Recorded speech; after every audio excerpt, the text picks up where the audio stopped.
د پاکستان څخه د افغان مهاجرین دغه بېدخلي دغه شړل دا په پښتنو کې یو غوسه پیدا کوي. پښتانه کله هم دا تسلیموي نه چې افغان مهاجر دي دلته په زور زبردستي باندې ګرفتاري باندې په نوټسانو باندې او غیر قانوني طور په بېعزتي باندې چې دی د دې ملک څخه وشړل سي. نن به موږ پر دا باندې مجلس کوو.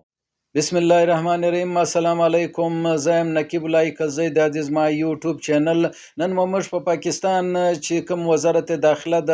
محسن نقوي وزیر داخله دغه نوټس افغان مهاجرین ته ورکړی دی. په پاکستان کې چې کوم د 9 لک څخه زیات افغان مهاجرین چې سټیزن کارډ هولډر دي او دلته په قانوني طور د جنیوا او د اقوام متحده د مرزي او د معاهدې تحت دلته وسیږي او خپل روزګار کوي. دا رقم د 21 تاریخ د مارچ چې دی هغه نوټس ورکړی دی چې تاسو خپل وطن ته چې دی برته ولاړ سي. اوس نو انسان مجبور دی، ورور بچیان دلته په سکول کې دی، کاروبار دی، نو دا کاروبار به دی اوس څنګه خرڅي، څه طرح سیستم به یې پر دا باندې به نن موږ مجلس کوو. خو دغه څه مخکې د نقیب کلزي دغه یوټیوب چینل تاسو سبسکرایب کړئ او د غنټۍ بټن چې دی هغه دباو کړئ چې بیا هر ماخستن نوې ویډیو اول دواره در ټولو مخکې تاسو ته در رسیږي. دوستانو، د پاکستان وزارت داخله چې دی هغه دا نوټس افغان مهاجرین ته ورکړی دی چې په 31 مارچ باندې 11 مارچ 2025 باندې دلته چې کوم په پاکستان کې افغان مهاجرین میشتي کډوال دي، دلته ژوند تیری، کاروبار دی، بچیان په سکولو کې دي او دوی د دې خپل یو باغباني د تجارت دی او یو سیستم چې دی هغه شروع دی او د ډیرو د 40-50 کالو څخه چې دی هغه دلته آباد دي او بیا د اقوام متحده UNHCR او د جنیوا د معاهدې ته د پاکستان چې کوم دا معاهده سوې ده چې افغان مهاجرین دلته راغلي ولو د خپل د جنگ د هیواد څخه دلته چې دی دلته رالو ژوند یې تیر کوي. پاکستان چې دی دلته په دا وطن کې خپل یو پناه ورکړه د یو معاهدې تحت، بس بچیان دي، ژوند دی او لګیا دی. دلته اوس دغه نو د شهباز رژیم چې دی، شهباز حکومت، نواز شریف د شهباز د زرداری رژیم چې دی هغه دغه نوټس ورکړی دی چې بای تاسو به د 11 مارچ 2025 مخکې به تاسو خپل کډه چې دی هغه باروي او ځي به خپل هیواد افغانستان ته. اوس نو په دا افغان مهاجرین دلته معلوم په دا واتس اپ ګروپو کې داسې نوټسان رالو چې د هر علاقې د هر ولسوالۍ د هر ضلع چې کوم ډیپټي کمشنران دي او مشران دي او د پولیسو د انتظامیه چې کوم دلته واکداران دي نه، هغه دا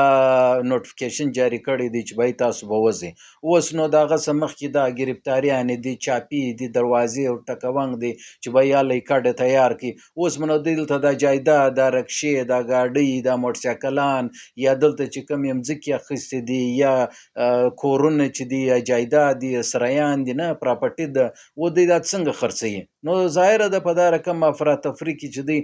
ورځانه چې دی هغه پر چا به خرڅ کړي. دلته تېرې شپه ماته یو چا وویل ولې په دا کوټې نوي کلي کې چې دی افغان مهاجر چې دی هغه خپل وطن له راتلی نو ډیر په سسته باندې هغه وایي د 2 کروڑ روپۍ جایداد یې ولو نه، او زما خیال په 1.5 کروڑو که په 1 کروڑ 10 لک روپۍ باندې خرڅ کړي. نو دلته د زموږ پاکستانی تاجر خو لکه لیوان داسې خوله واز ورته نیولی چې بای کله دا یو مجبور انسان زه پیدا کم او دا خپل ګټه پر وکم. نو دا ناجایز، دا دونګه ظلم دا غي شی به بای دا غواوی او دا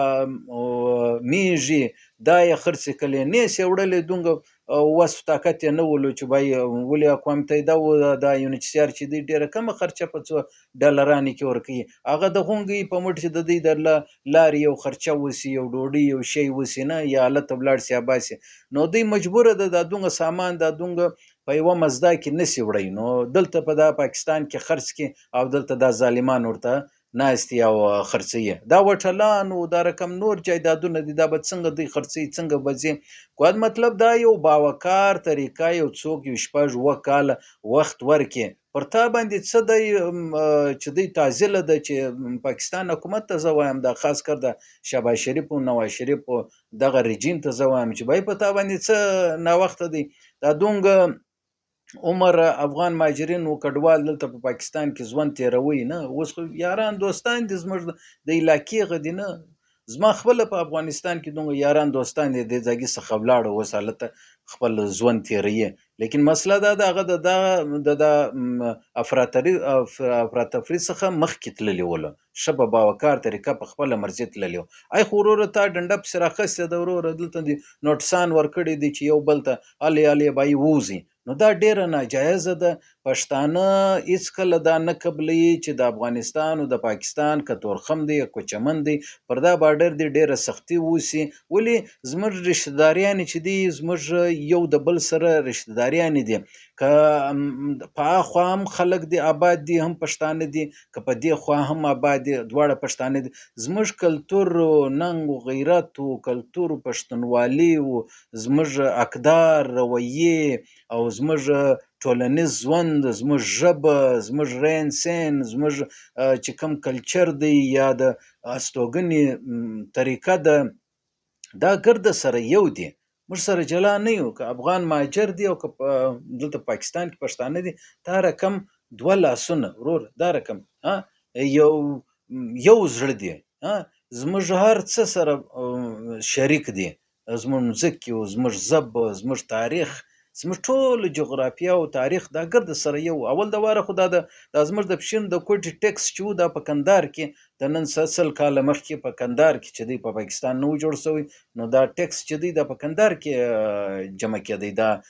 وصولی په کندهار کې کېدل نه دورې دلته خپل امیر ټاکی په دا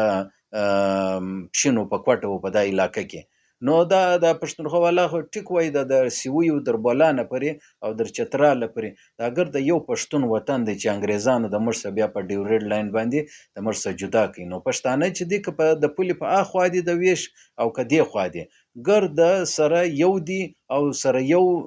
مذهب او پښتو ژبه کلتور په هر شي کې مرشي هغه یو بل ته اړتیا لرو محتاج یو یو د بل تاریخ می سره یو دی نه که موږ پلار او نیکه دي دا ګرده ده افغانان دي او پښتانه دي نو لہذا اوس موږ دا ولې نه وایو چې په پنجاب کې د اخوا پنجابیان مشرقي پنجاب جنوبي پنجاب دا چې تلا ګوراتلګ سمجوتا ایکسپریس واګا بارډر باندې تلا ګوراتلګ کې موږ ولې څه نه پوایو د دې آزادانه کاروبار د نواز شریف په دور کې وروره پیاز ولو شیانو کاروبار ولو نه د دې فیکټریان یو د بل سره شریک دي نه پر هغه باندې موږ ولې څه نه وایو نه او په سند کې چې کوم ماجر د هندستان سره غلي دي پر هغه ولې موږ څه نه وایو نو په دې علاقې کې په پښتنو په علاقې کې چې افغانستان کې په اخوا کې دي که په دې خوا کې دي موږ چې کله ځا وخت ژوند سره تیرو نو یو بل ته اړتیاوې سره لرو صحیح ده نو دا رقم دی په زور زبردستی باندې موږ نه سره جدا کوي دا خو موږ یو وینه ده یو ورور سره ورونه سره خوندي یو بل رشتہداریان دي نه خپل زموږ خپل رشتہداران چې دی هغه په کندهار کې دي نه زموږ خپل ذاتی رشتہداران نه چې دغه دا خو شذ زموږ په خاندان کې چې دی هغه را ودسوي دي نو دا رقم زموږ ورونه دي شاعران دي مشران شاعران دي هغه کندهار او کابل ته همیشه تلا ګوراتلا کوي زموږ مشرور دی هغه په کابل کې سبق ویلې دي نه ژوند په کابل کې کالج او یونیورسيټي دا ګرځه په کابل کې ویلې دي نه نو زه خپل کندهار وې شو دا علاقو له څو ورتللې یم دا مزارات لره تللې یم نه او د خاندان سمیت للم د اولیاء زیارتونه مې لیدلې دي نو خپل ماجر دوستان دي زماغه په کالج په سکول په یونیورسيټي کې در دا اوس پرې رابطه را سره کوي په دا واتس اپ کې یا ټلیفون کې یا ویډیو کال کې موږ سره راځو